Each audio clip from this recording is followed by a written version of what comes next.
Hello friends, welcome back to my YouTube channel.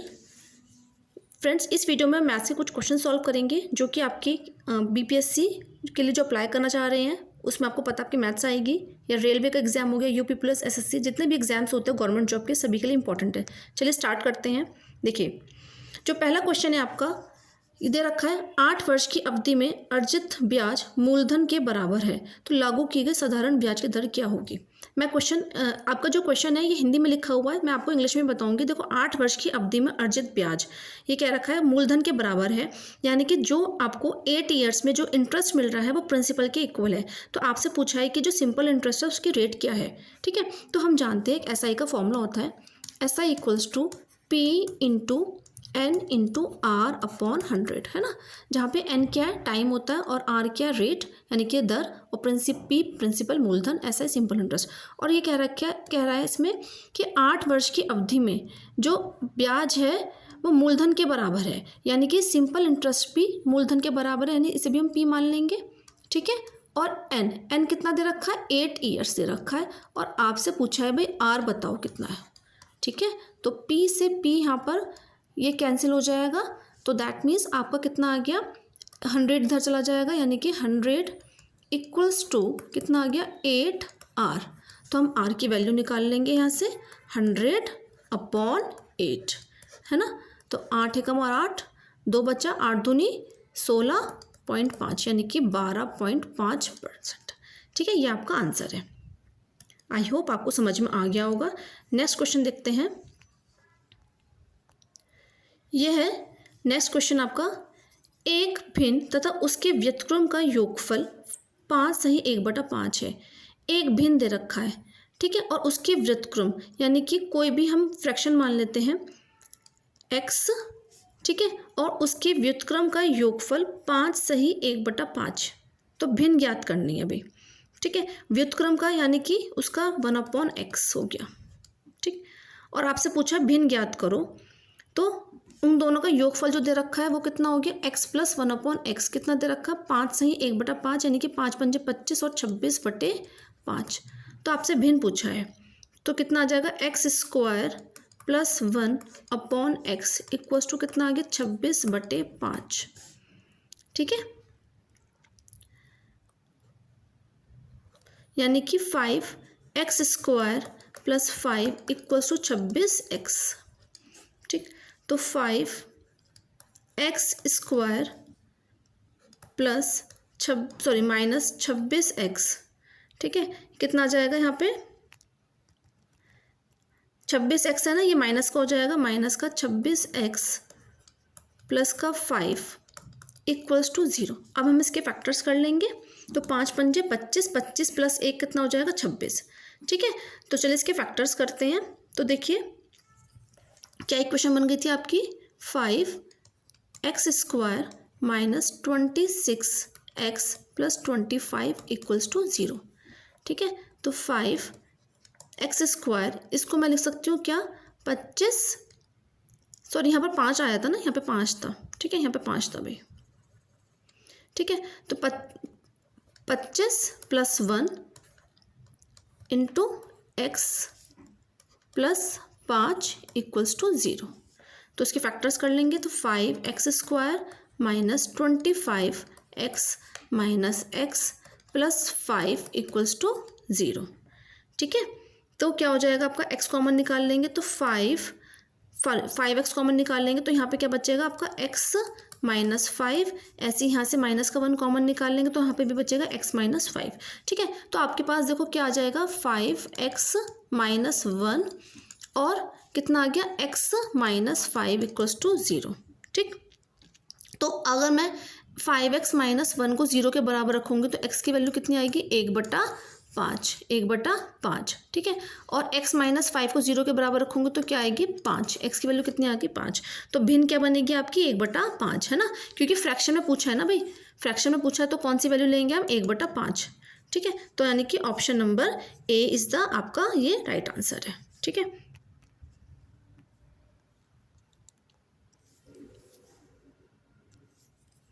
Next question देखते हैं। एक आयत जिसकी लंबाई 6 सेंटीमीटर है, कोई आयत है, ठीक है, और उसकी जो लंबाई दे रखी है आपको वो 6 सेंटीमीटर दे रखी है और चौड़ाई जो दे रखी है वो 12 सेंटीमीटर दे रखी है।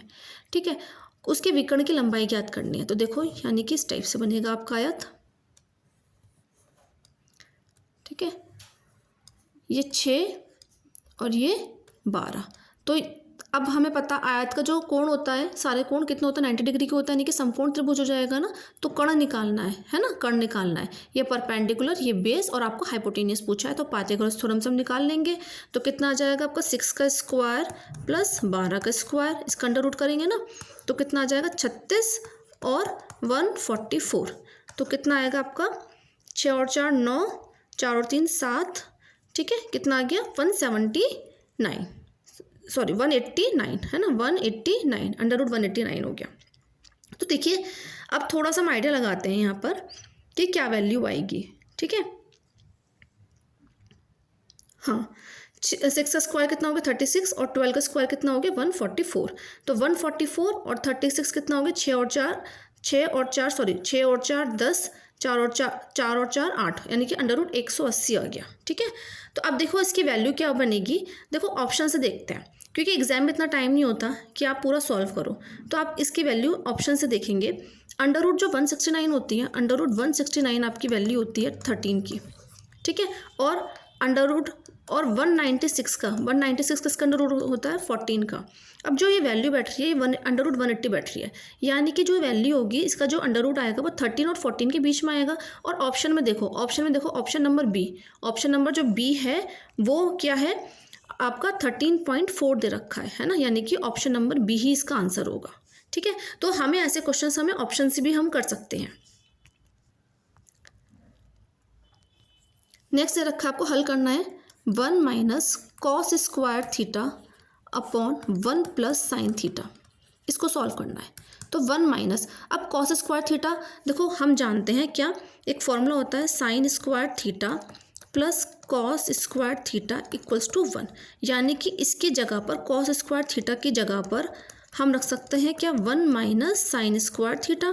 तो इसकी जगह पर कॉस स्क्वायर थीटा की जगह पर रख दो हम क्या यहाँ पर 1 minus sign square theta upon 1 plus sine theta.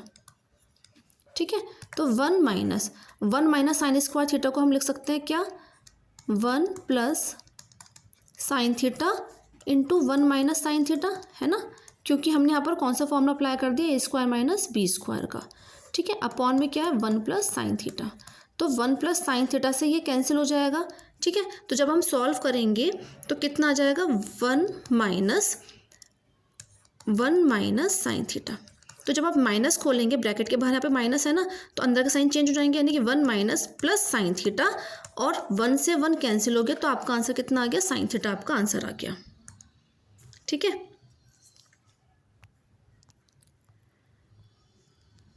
Next question देखते हैं।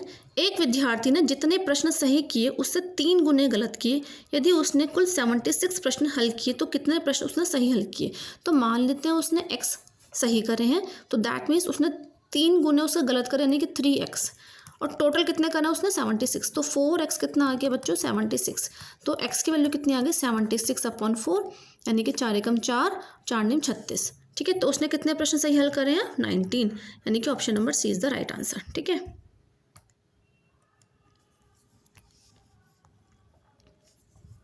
फिर नेक्स्ट क्वेश्चन देखते हैं।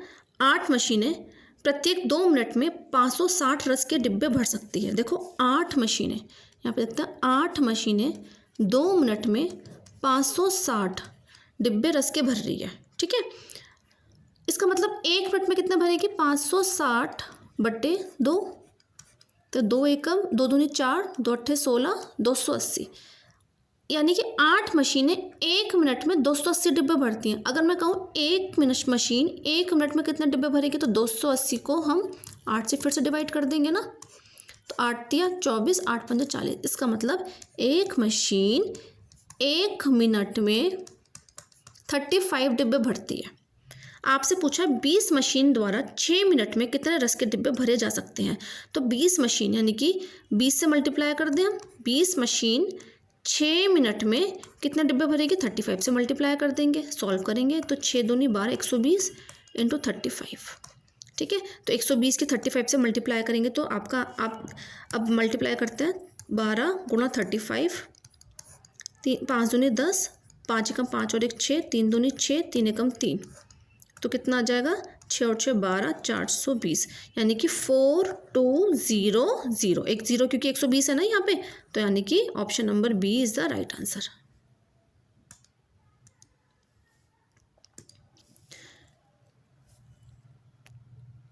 नेक्स्ट क्वेश्चन देखते हैं। एक दुकानदार प्रत्येक 30वें ग्राहक को एक गिफ्ट कूपन तथा प्रत्येक 100वें ग्राहक को एक निःशुल्क टीवी शुल्क देती है। कौन से ग्राहक को गिफ्ट कूपन और टेलीविज़न दोनों प्राप्त होंगे? मतलब क्वेश्चन में ये कहा है कि जो ग्राहक है वो हर 30th ग्राहक को, हर 30वें नंबर का जो कस्टमर है उसको गिफ्ट मिल रहा है और हर 100वें ग्राहक को एक टीवी दे रहा है फ्री। तो किस ग्राहक को कूपन और टेलीविज़न दोनों मिलेंगे? यानी कि वो जो नंबर होना चाहिए वो 30 का भी मल्टीपल होना चाहिए और 100 का भी मल्टीपल होना चाहिए। तो भी ऑप्शन में देखो, ऑप्शन में केवल 300 ही नंबर ऐसा है जो 30 का भी मल्टीपल है और 100 का भी मल्टीपल है भाई। ठीक है, बहुत सिंपल सा क्वेश्चन था। नेक्स्ट क्वेश्चन है 11 सेंटीमीटर, 7 सेंटीमीटर, 14 सेंटीमीटर की भुजाओं वाले एक त्रिभुज का क्षेत्रफल ज्ञात करना है। अब देखो ट्राइंगल कैसा आपका विषमबाहु त्रिभुज है ना। ट्राइंगल कैसा है आपका विषमबाहु। विषमबाहु त्रिभुज कौन होता है? जो उसकी तीनों भुजाएं भाई अलग अलग होती हैं, है ना, यानी स्केलन ट्राइंगल जो होते हैं। ठीक है, तो फॉर्मूला क्या होता है? एरिया का formula under root s minus a s minus b into s minus c, ये फॉर्मूला होता है ना। तो अप्लाई करते हैं। अब s की वैल्यू कैसे निकालते हैं? s equals to A plus B plus C upon 2, यानी कि s होता है अर्ध परिमाप। तो वैल्यू 11 प्लस 7 प्लस 14 अपॉन 2। ठीक है, तो 7 और 1 8, 8 और 4 12, 1 और 1 2, 2 और 1 3, 3 32/2, यानी कितना आ गया 16। तो अर्ध परिमाप आपका आ गया 16। तो हम क्षेत्रफल निकालते हैं। 16 माइनस 11, 16 माइनस 7, 16 माइनस 14। ठीक है, तो कितना आ गया 16 में से 11 माइनस करा 5, 16 में से 7 माइनस करेंगे तो 9, 16 में से 40 माइनस करेंगे 2, तो 16 और 9 इनका क्या होता है अंडर रूट 4, इसका 4 और 3 बाहर ना आ जाएगा, 5 दूनी 10, यानी कि 12 अंडर रूट 10, ये आपका आंसर आ गया। ठीक है, तो यानी कि option number C is the right answer. ठीक है,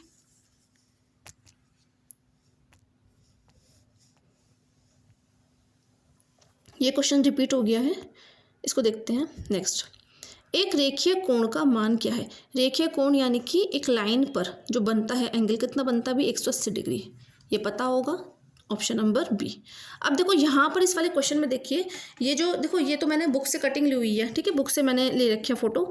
तो ये रेलवे के एग्जाम में इस टाइप से पूछे गए थे एक बार। ऑप्शंस जो होते हैं ना, तो आपको जैसे क्वेश्चन दे दिए रेखीय कोण का मान क्या है, ए 90, बी 180, सी 270, डी 360। अब बच्चे ना बी पे फटाफट क्लिक करके आ जाएंगे। ठीक है, ऑनलाइन एग्जाम्स होते हैं आजकल, लेकिन ऑप्शन देखो भाई यहाँ पे क्या है। आजकल ऐसे ना एग्जाम्स में बहुत ज़्यादा आ रहा है, बैंक के एग्जाम जितने भी होते हैं, मतलब काफ़ी देते हैं कंफ्यूज करने के लिए। ऑप्शन नंबर 1 है डी, यानी कि 360। अगर आपने ऑप्शन नंबर 1 क्लिक करा, इसका मतलब 360 आंसर हो जाएगा। ऑप्शन नंबर 2 है ए, दैट मीन्स आप तो अपने अकॉर्डिंग सही करके आओगे, लेकिन आपका हो जाएगा गलत। क्यों? क्योंकि ऑप्शन नंबर 2 में ए दे रखा है, यानी कि 90 दे रखा है। ठीक है, तो इसका जो ऑप्शन होगा यानी कि 4 होगा। इसका जो ऑप्शन सही होगा ना वो क्या होगा, 4 होगा, यानी कि बी।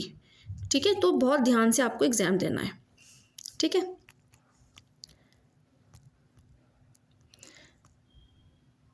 तो देखिए इसमें हमने बस इतने ही क्वेश्चंस करे हैं इस प्रैक्टिस सेट में। आई होप आपको ये क्वेश्चन समझ में आए होंगे, पसंद आए होंगे। वीडियो अच्छी लगी हो तो प्लीज़ वीडियो को लाइक कीजिए, चैनल को सब्सक्राइब कीजिए। नेक्स्ट वीडियो में हम और अच्छे क्वेश्चंस लेकर आएंगे, तो चैनल पर बने रहिए। Thank you.